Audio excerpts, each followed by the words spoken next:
The window washer taken from the 57th floor. Marcus Ellery had been cleaning skyscraper windows in downtown Chicago for 23 years. He was the kind of man who trusted routine more than anything else. Wake up before sunrise, drink the same black coffee, check the weather, strap into the harness, and descend the facade of whatever glass monolith the company assigned him. He liked the quiet up there. No crowds, no traffic, no conversations, just him, the rope and the pulse of the city beneath his boots. On a calm Thursday morning, he was halfway down the 57th floor of the Fairmont Ridge Tower when something strange happened. The wind stopped. Not slowed, stopped. The city soundscape faded like someone dragging a volume slider to zero. Marcus froze, instinctively tightening both hands around the squeegee. At first he thought he was dizzy, but then he noticed the soap water on the glass. It wasn't dripping. It hung there, suspended mid-slide. A cold pressure wrapped around his ears, like altitude sickness compressed into a single second. Marcus turned his head, looking for his partner working 2 floors above, but the rope above him wasn't moving. His partner wasn't moving either. He was frozen in the middle of a downward stroke, as still as a mannequin. Then Marcus saw the reflection. In the glass pane he just cleaned, a silhouette formed behind him, tall, narrow, impossibly elongated like a figure stretched by a funhouse mirror. It wasn't on the building. It wasn't in the sky behind him. It was only in the reflection. The figure tilted its head. Marcus felt the motion not with his eyes but inside his skull, a pressure shift, like someone adjusting the weight of the air in his mind. He tried to reach for the emergency line to pull himself up, but the harness lock clicked by itself, then clicked again, loosening. His rope slackened. Gravity seemed confused about what to do with him. A circular blue light appeared under his boots, glowing through the metal scaffolding, rising like a halo from below. The air vibrated. His limbs turned light, almost weightless. Marcus whispered, "Not like this, please, not like this." The reflection figure extended an impossibly thin arm, and the glass surface rippled outward like disturbed water. Marcus' chest tightened as something invisible hooked behind his sternum and pulled. He didn't fall. He rose. Smoothly, silently, like gravity had simply given up on him. As Marcus drifted upward toward the distortion opening in the air above the tower, he saw the city below flicker just once like a frame had been removed from reality. The hole widened. Blue light folded around him like fabric. His last coherent thought before disappearing into the opening was a simple one. They've done this before. Then the light swallowed him. The wind snapped back to life, and the soap water resumed its drip down the glass. 57 floors below, people kept walking, unaware that someone had just been erased from their world. The commuter who never reached Midtown, New York City, USA, Ethan Marston, hated the morning rush, but like every other Midtown office worker, he endured it. He boarded the downtown-bound 4 train at 86th Street with a lukewarm coffee in hand, earbuds in, tie crooked, mind already numbing itself for another day of spreadsheets and unspoken deadlines. By the time the train reached 59th Street, the crowd had thickened into a wall of winter coats and impatient sighs. Ethan squeezed between a man reading the Wall Street Journal and a college student glued to her phone. The doors closed, the train lurched forward, and that's when he noticed it. A faint, metallic hum. So soft he thought it came from the train tracks, but it didn't vibrate through the floor. It vibrated inside his skull. Ethan pulled out one earbud. The hum grew sharper, higher. The overhead lights flickered, once, twice. Then stayed on but too bright, overexposed, bleaching everyone's faces like a blown-out camera flash. He looked around. Everyone was frozen. A businessman mid-blink. A tourist couple pointing at a subway map. A kid dangling from the handrail, suspended in a half-swing. No one moved. No one breathed. Except Ethan. Jesus Christ, hello. His voice echoed unnaturally, as if the air were thicker than it should be. The train kept gliding along the rail, but the world inside it was stuck in a single frame. Then the lights dimmed, not down, but inward, as though collapsing toward a single point in the ceiling. That point began to twist, warping the metal until it formed a small black aperture about the size of a fist. Ethan stumbled backward. No, no, no, this is a gas leak or something. This isn't real. The aperture widened with a slow, organic stretch. From inside came a pulse of cold light, blue, layered, shifting.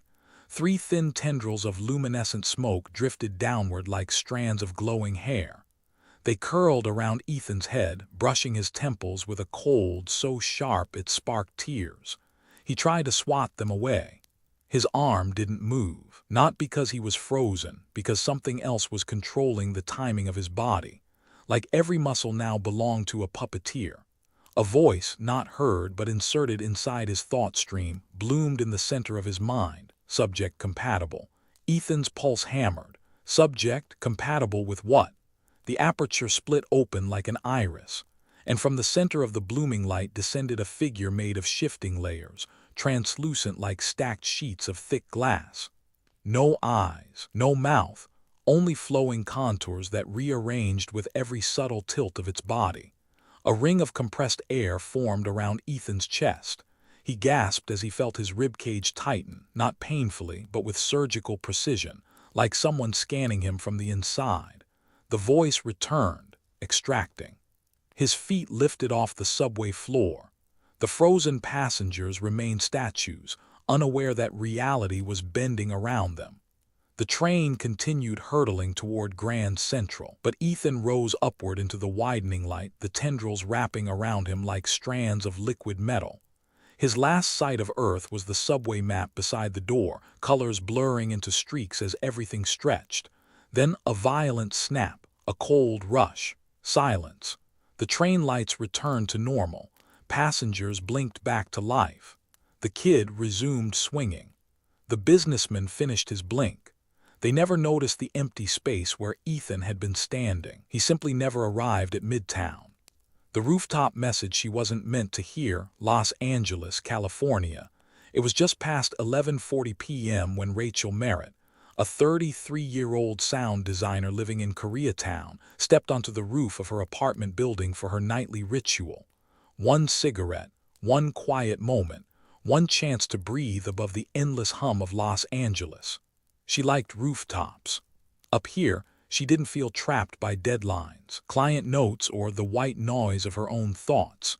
Tonight, however, the air felt different, still, tighter, as if the sky were holding its breath. Rachel walked to the ledge overlooking Wilshire Boulevard, flicked her lighter, and froze. Her reflection in the glass railing wasn't syncing with her movement. She lifted the lighter. Her reflection stayed still. She blinked hard, rubbed her eyes, laughed nervously.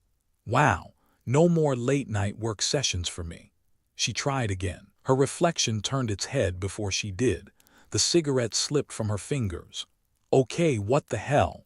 The reflected version of herself slowly raised its right hand, not to mimic her but to point behind her. Rachel felt the temperature drop 10 degrees instantly. A thin vibration ran across the rooftop gravel. She turned.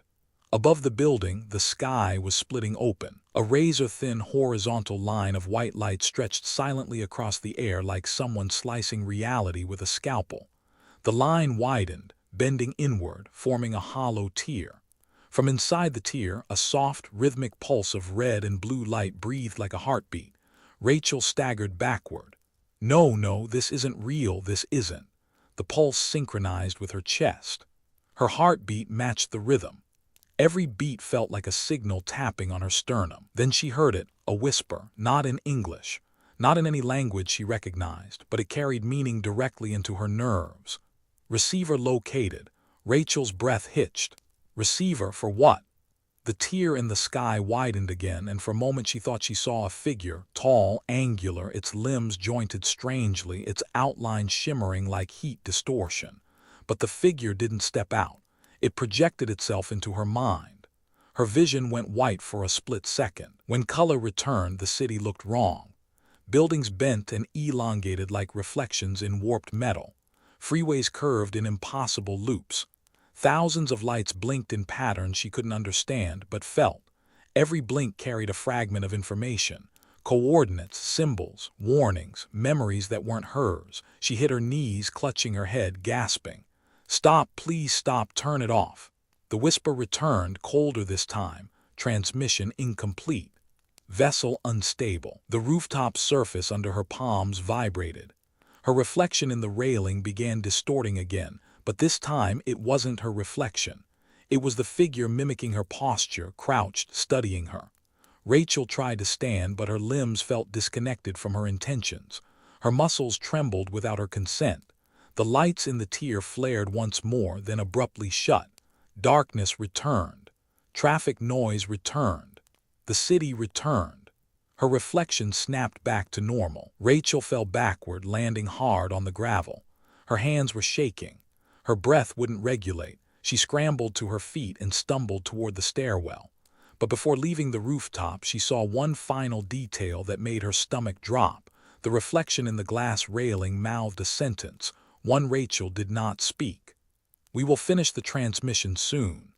The tear in the sky was gone, but something inside Rachel's mind had been opened, and she knew they weren't done with her. The weekend hike that broke time, Colorado Rockies, USA. Sam Whitaker had spent most of his 35 years escaping into the mountains. After working all week as a systems engineer in Denver, hiking was the only thing that made him feel sane again.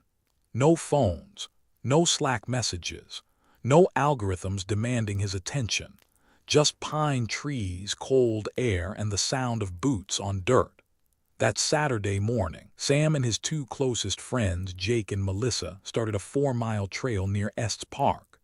The sun was crisp, the sky painfully blue, and the forest had that early winter quiet, still, peaceful, almost sacred. For the first hour, nothing felt strange. Then the silence shifted. Not the normal silence of a forest, a hollow, pressurized silence. A silence that swallowed sound instead of lacking it. Melissa stopped first. "Do you guys hear that?" "Hear what?" Jake asked. "That's the point. I don't hear anything. No birds, no wind, nothing." Sam scanned the trees. "It's probably just the weather." But the pit in his stomach said otherwise. They kept walking until they reached a clearing, a wide, flat area with a ring of aspens around it, their white trunks glowing in the morning light. Sam stepped into the clearing, and the world froze. The breeze stopped mid-gust. A group of leaves that had been falling simply hung in the air, suspended like tiny green ornaments. Melissa's ponytail froze mid-swing. Jake's breath cloud, half-formed, stayed where it was. Sam was the only thing still moving. "What the guys?" He touched Melissa's shoulder. She didn't blink, didn't breathe, not even a micro-flinch. Then the clearing darkened, not from clouds. The light itself dimmed, like someone lowering an invisible slider on the sun. A vibration rolled through Sam's rib cage. He staggered, clutching his chest. His vision rippled, warping the trees into vertical streaks of light and shadow. The air thickened until every inhale felt like pushing through water. And then he saw it. At the far end of the clearing, where the tree line began to blur, a vertical slit of white light opened in the air, tall, thin, humming like charged metal. The slit spread, peeling itself wider until it formed a doorway into somewhere that made Sam's mind recoil. Inside was not darkness. Inside was motion, swirling, layered, dimensional movement, like looking into the folds of another reality. From the slit, a figure stepped forward. At first, Sam thought it was human. It wasn't. The proportions were wrong: longer limbs, narrower torso, a head that tilted with geometric precision rather than natural movement. Its skin wasn't skin. It was a shifting, translucent membrane refracting the dimmed light like frosted glass. Sam tried to back away. His legs didn't respond. The figure raised one hand. It was not a gesture of greeting. It was a selection. A beam of pressure, not light, not wind, hit Sam in the center of his forehead. His thoughts scattered like loose papers. Memories flickered out of order. His mother's voice at age 8, the smell of mechanical grease from his first job, the sound of his ex-wife laughing.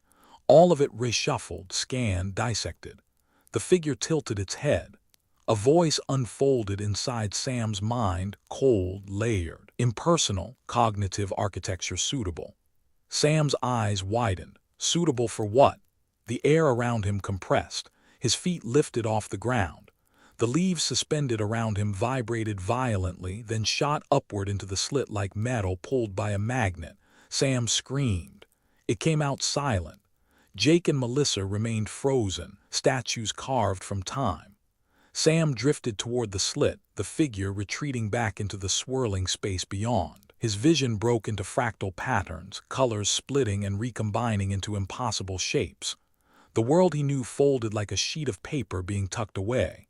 His last sight of the forest was Jake and Melissa standing perfectly still, unaware they were seconds away from losing him. Then the slit snapped shut. Light returned. Wind returned.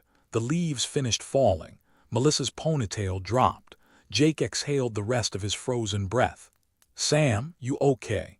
But Sam was gone. Only a faint scorch mark remained on the ground where he had stood, and a trembling in the air that neither of them could explain. The desert spiral that opened the sky, New Mexico, USA. Miles Corbett had never once believed in anything supernatural. Not aliens, not spirits, not energies or vibrations. He believed in the desert, the real, tangible desert, the kind that burned your skin in the day and froze your lungs at night. That was why he loved solo camping in New Mexico. The silence, the emptiness, the honesty of it all. He parked his dusty Ford Ranger outside a dry basin near Chaco Canyon, set up his one-man tent, lit a small fire, and settled into a quiet night beneath a dome of stars so bright they looked artificial. Around 1:13 a.m., the desert floor trembled. Not enough to topple anything, just a soft, rhythmic pulse, like a heartbeat under the sand. Miles took off his headphones. Earthquake. But the tremors didn't match the randomness of seismic activity. They came in patterns: 3 pulses, pause, 2 pulses, pause, a long, drawn-out vibration that hummed in his chest. He stepped away from the fire, scanning the basin. That's when he noticed it. A pattern was forming in the sand. At first he thought it was wind, but the air was dead still. The sand itself was moving, sliding outward in perfect, concentric circles. Within seconds, the ground revealed an enormous spiral at least 30 feet wide, carved impossibly smooth into the desert floor. The center of the spiral glowed faintly blue. Miles felt something tighten in his diaphragm, a sensation like pressure but internal, as though someone were gently squeezing his lungs from the inside. "Oh, come on," he whispered. "No, no way, this is." The blue glow intensified into a column of shimmering light, shooting upward in a clean vertical beam. The air inside it twisted, bending the starlight into warped halos. Sand grains lifted from the ground, swirling around the beam like they were caught in a slow tornado. Miles stepped backward. The beam contracted outward like an aperture opening, and something stepped through. At first, it didn't even resemble a living thing. It looked like a fluid silhouette, changing shape like a body made of layered heat waves. As it approached the edge of the spiral, its form solidified into something vaguely humanoid but stretched, as if sculpted from translucent fabric instead of flesh. Miles tried to run. His legs didn't move. The figure raised an elongated hand and the blue beam brightened, sending a wave of force outward. Miles felt his knees buckle as the air around him thickened into a dense, invisible syrup. A voice entered his mind, not spoken, injected. Subject bifurcation initiated. What the hell does that mean? Miles' voice cracked from terror. His body convulsed, but not with pain, with separation. A sensation like a zipper pulling down the length of his spine. He felt himself splitting, consciousness detaching from flesh. For one horrifying moment, Miles looked down and saw 2 versions of himself, one standing upright, rigid, eyes unfocused, the physical shell. The other him, floating upward, weightless, pulled toward the beam. He tried to fight it, reaching for his physical body, but his fingers passed through it like mist. The voice returned, biological substrate retained, cognitive substrate transferred. Miles screamed as he was drawn into the column of light. His physical form collapsed at the base of the spiral, unconscious, breathing shallowly. His awareness, his mind, was dragged into a space without direction, without air, without matter. Only movement, soundless and infinite. Images flashed in his head. Star maps he didn't recognize. Structures floating in voids. Beings made of layered luminescence communicating in patterns he couldn't process. And then silence. Total, crushing silence. When Miles woke in his body again, the beam was gone, the spiral was gone. The desert looked untouched, but his mind was not the same. Something had been added, something vast, something waiting. Miles packed his truck in shaking silence and drove away, unaware that whatever had taken him had left a mark that no doctor, no scientist, no one on Earth would ever be able to read. The lab experiment that wasn't human-made, Boston, Massachusetts. Dr. Eleanor Briggs never believed she'd spend her career surrounded by unfinished grant applications, flickering fluorescent lights, and equipment older than she was. She had dreamed of cutting-edge research at Caltech or the NIH, not a cramped basement lab beneath a Boston university. Still, she loved her work, studying the anomalous behavior of exotic metals under high-frequency vibration. What she didn't know, what no one knew, was that one of those metals wasn't from Earth. It arrived months earlier, mislabeled in a shipment from an old government storage facility. It was a small, matte black cube the size of a child's fist, heavier than tungsten but somehow warm to the touch. When vibrated above a certain threshold, the cube emitted micro-resonance patterns that Eleanor could neither replicate nor map. Tonight, she was alone in the lab, running a series of after-hours tests. At 2:17 a.m., she increased the excitation frequency to a level she had never attempted before. The cube responded instantly. A deep, bone-level vibration rolled through the room. Glassware rattled. Paper clips danced across the counter. Eleanor grabbed the edge of the steel table. What the hell? Then the humming stopped, completely. The lights flickered, then stabilized, but too brightly as though the entire lab had been overexposed. Eleanor's breath fogged even though the room wasn't cold. She stepped closer to the cube. It was changing. Not melting, not glowing, shifting its geometry in ways her eyes struggled to track. Edges rearranged themselves. Corners folded inward like origami. The cube wasn't behaving like a solid object. It was behaving like an aperture. Okay, Briggs, back away, she muttered to herself, but the air behind her thickened. A pressure wave moved through the room, warping the metal cabinets. The floor trembled. Eleanor turned just in time to see the walls stretch, yes, stretch, as if space itself were being pulled like fabric. Then everything snapped back to stillness. And the cube opened. A thin vertical tier blossomed above it, a slit of shimmering white light, only inches wide at first, but widening with a slow, deliberate unravel. Instruments around the room powered on by themselves. Monitors displayed symbols that didn't belong to any known language. The air shimmered in a heatless haze. Eleanor staggered backward, knocking over a tray of pipettes. Her heart slammed against her ribs. Stop, stop, stop. The slit widened so much that Eleanor could see movement inside it, flowing shapes, layered lights, like microscopic organisms magnified to the scale of giants. They were not entering the room, they were observing. A cold, alien intelligence brushed against her consciousness. Her vision blurred. She felt equations, formulas, and pulses of information she had no training for being inserted into her mind like pages shoved into a book. She collapsed to her knees, gripping her skull. Get out of my head. The room vibrated. Eleanor felt an invisible force lift her by the chest. Her feet left the ground. Her limbs dangled helplessly as she rose toward the tier. Lab equipment floated up with her, pens, beakers, metal tools, all suspended in a slow, swirling orbit. Observer alignment achieved. A voice echoed inside her thoughts. Eleanor screamed into the empty room. What are you aligning me for? Her mouth didn't move. Her throat didn't vibrate. The scream existed only inside her mind. The tier expanded, and the swirling lights inside moved in a synchronized pattern, spiraling inward, forming a tunnel that pulsed with layered motion. Eleanor drifted toward it, powerless. Her last view of the lab was the emergency exit sign flickering with a broken rhythm, casting a warped red glow across floating objects. Then the tier swallowed her. The lab fell silent.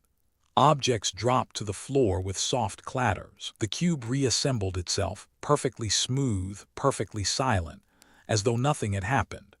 When security found the lab hours later, the only trace of Eleanor Briggs was a faint, circular scorch mark on the floor no one could explain. The lake reflection that wasn't his own, northern Minnesota, USA.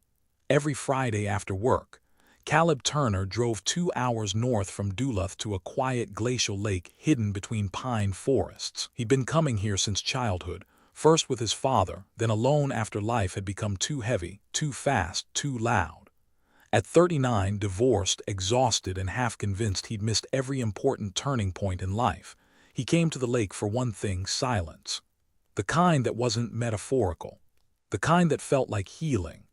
On this particular evening, the light was perfect. Sunset brushing the water in pink and amber, the air still, mosquitoes strangely absent. Caleb sat at the edge of the old wooden dock, boots hanging over the water, a can of cheap beer beside him. He stared at the lake's perfect reflection of the sky. Then he noticed something wrong. His reflection blinked before he did. Caleb froze, breath locking in his chest. The reflection lifted its chin slightly. He didn't. Okay, nope. He scooted backward on the dock, palms sweating. That's not real. I'm overtired. That's it. But the reflection wasn't tired. It smiled. Not maliciously, but knowingly. Like it had been waiting for him to notice. Caleb shook his head violently. No, stop. The reflection raised its hand and pointed downward into the water beneath it. The lake's surface trembled. At first it seemed like a breeze, but the trees around the lake were completely still. Then ripples formed in concentric circles, expanding outward until the center of the lake began to glow with a cold, bluish-white light. Fish darted toward the surface, then froze mid-motion, suspended just beneath the water like living statues.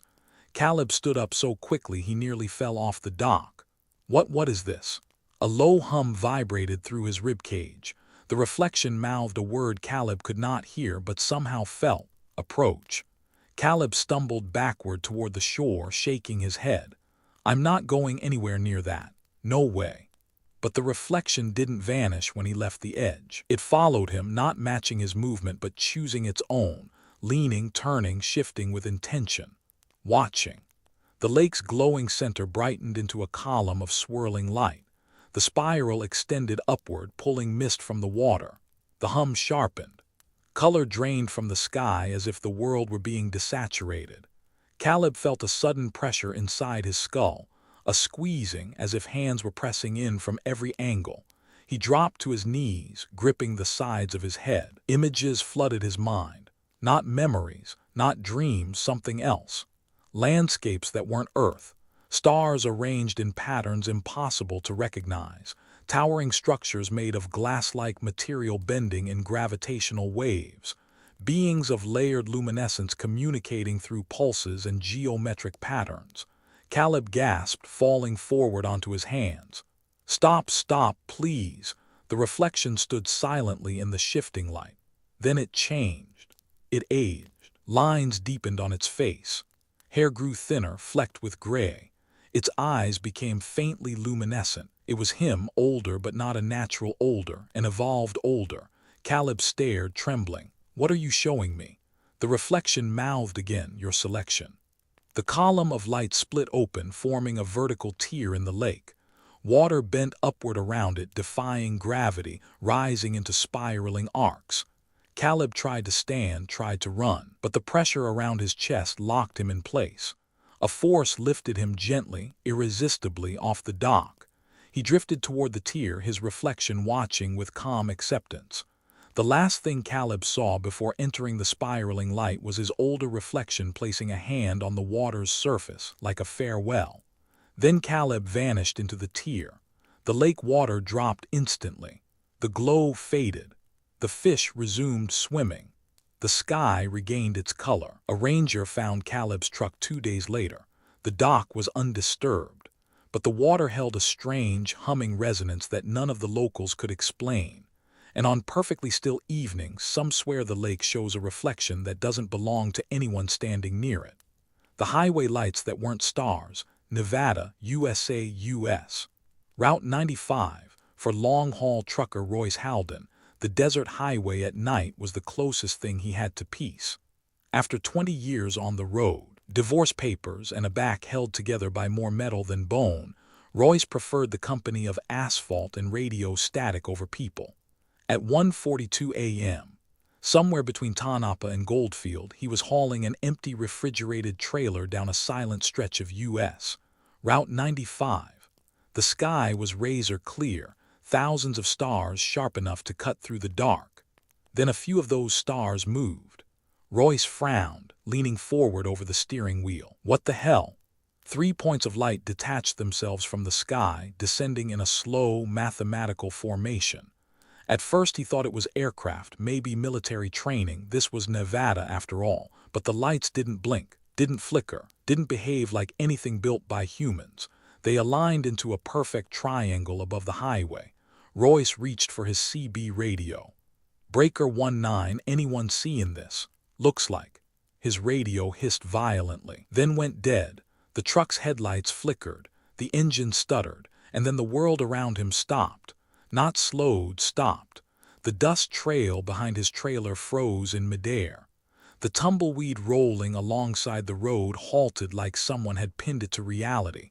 Even the digital clock on his dashboard locked at 1:43 a.m., refusing to change. Royce's heart hammered. No, no, no, no, don't do this to me now. A blinding white beam slammed down onto the road 50 feet ahead of him.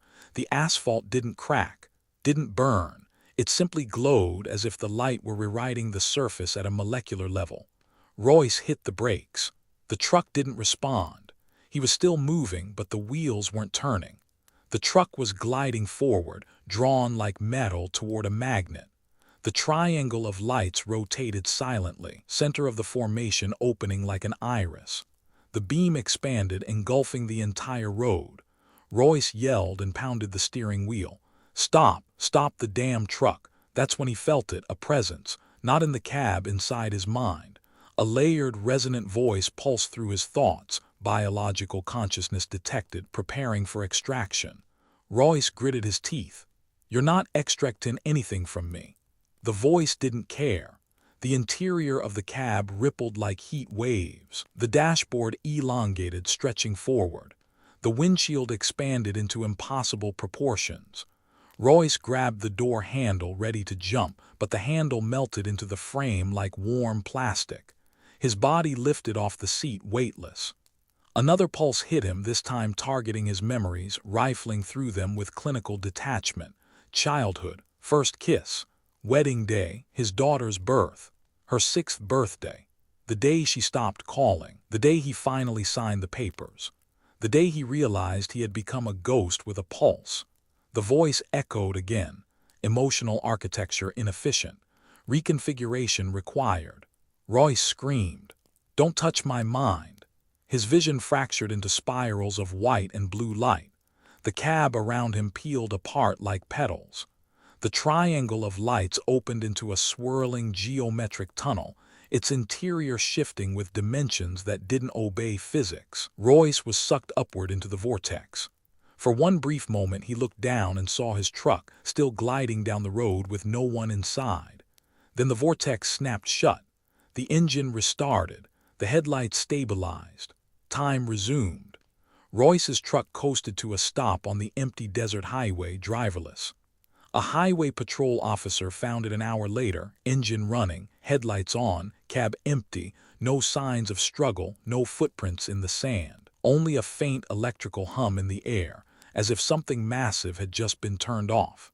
And hundreds of miles above Earth, Royce Halden opened his eyes to a place no human had ever been meant to see.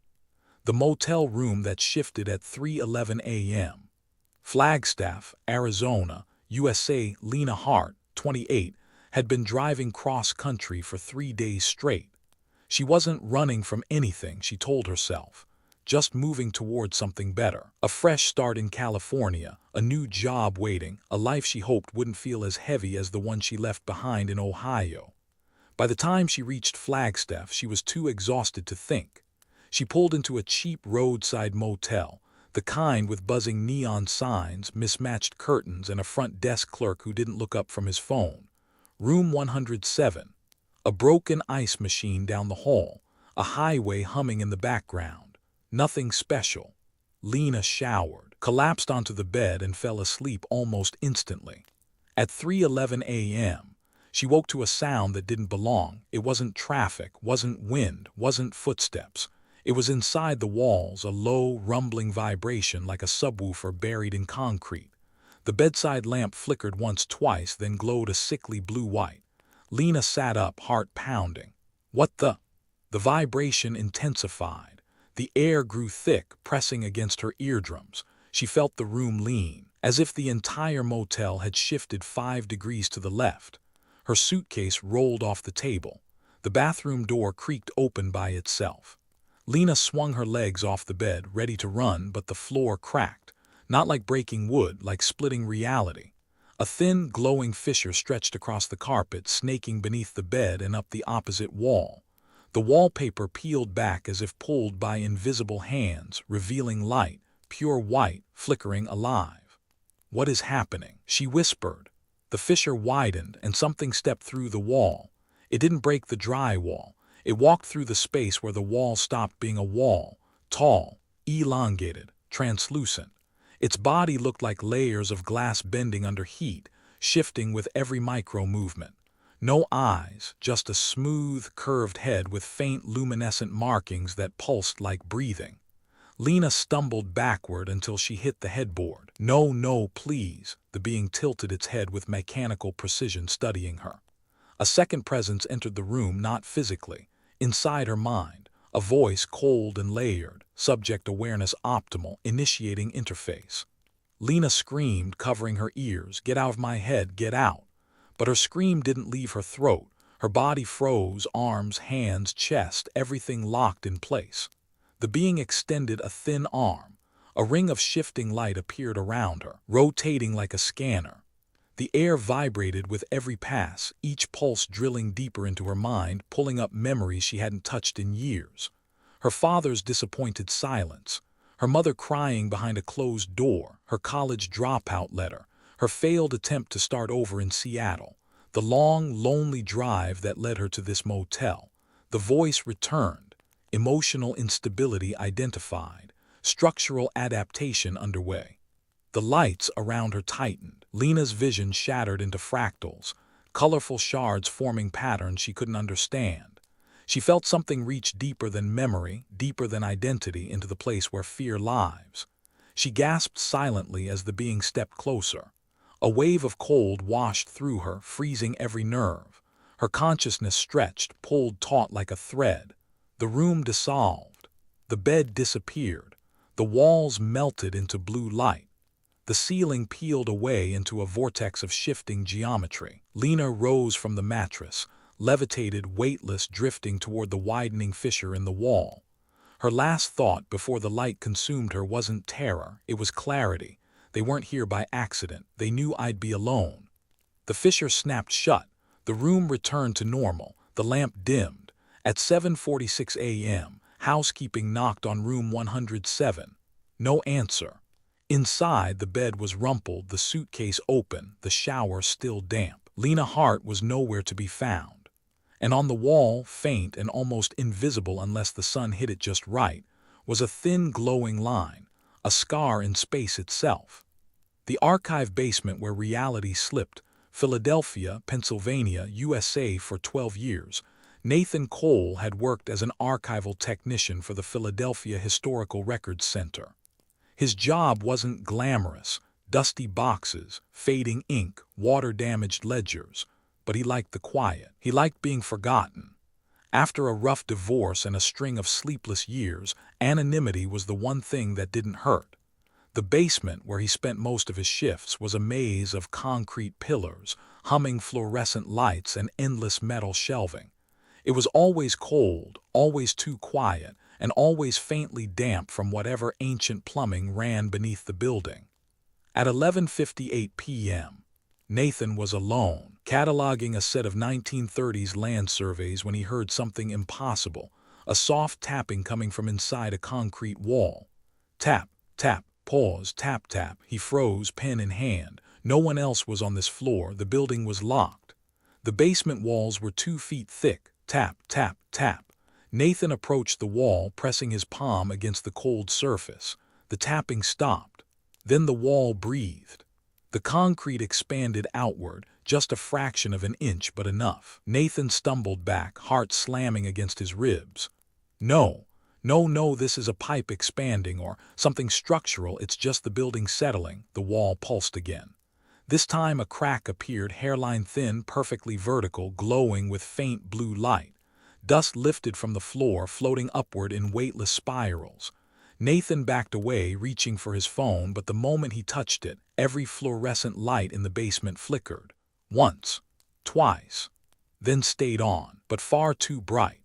The crack widened like a zipper being undone from the inside, and from within it, layers of translucent figures emerged, overlapping, shifting, phasing in and out of alignment like beings from frames of different films being played at once.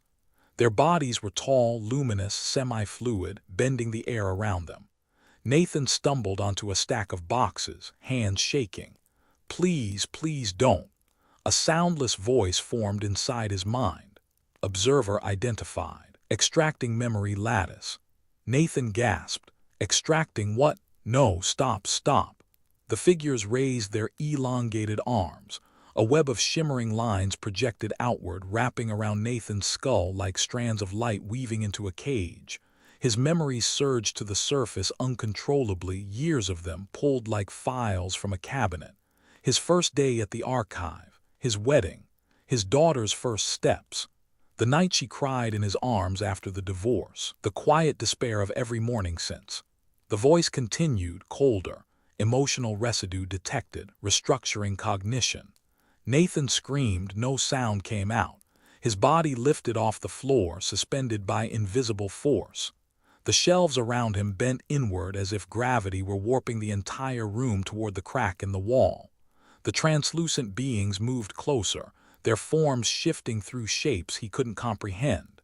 His mind stretched, pulled between pressure and clarity. He saw glimpses of alien structures, floating monoliths orbiting black voids, spirals of information encoded in light, beings communicating through geometry instead of speech. For a moment, he wasn't terrified. He felt understood, seen. But then the pressure intensified. Nathan's vision fractured. His thoughts scattered. His consciousness was sucked toward the widening portal, toward the luminous beings who were dissecting his mind like an ancient manuscript. His last coherent thought was simple: they are rewriting me. The crack snapped shut with a thunderous pulse. The air fell still. Dust dropped to the floor. Shelves returned to shape. Lights dimmed to normal. Nathan collapsed onto the cold concrete. When security found him during morning rounds, he was sitting upright, eyes unfocused, whispering incoherently about layers of light and the space between frames. He had no recollection of his name, his job, or his life, but carved silently into the concrete wall behind him, nearly invisible unless seen in low light, was a thin, glowing vertical line. A seam, waiting to open again. Thank you for staying with us through another journey into the unknown. Every story we share here is part of a much larger tapestry, a growing archive of encounters, abductions, distortions, and signals that refuse to stay buried in the dark. This channel exists because of you, the listeners who return night after night, following every clue, every anomaly, every whisper that suggests we are not alone. If you felt something tonight, a chill, a question, a sense that something out there is watching back, then you're exactly the kind of mind this archive was built for. So before you go, take a moment. Subscribe to the channel. Join the archives. Become part of the small but growing group of people who want to understand what's really happening at the edges of our world. New stories are coming. New signals are forming, and some of them are getting closer. Until the next transmission, stay curious, stay aware, and keep your eyes on the sky.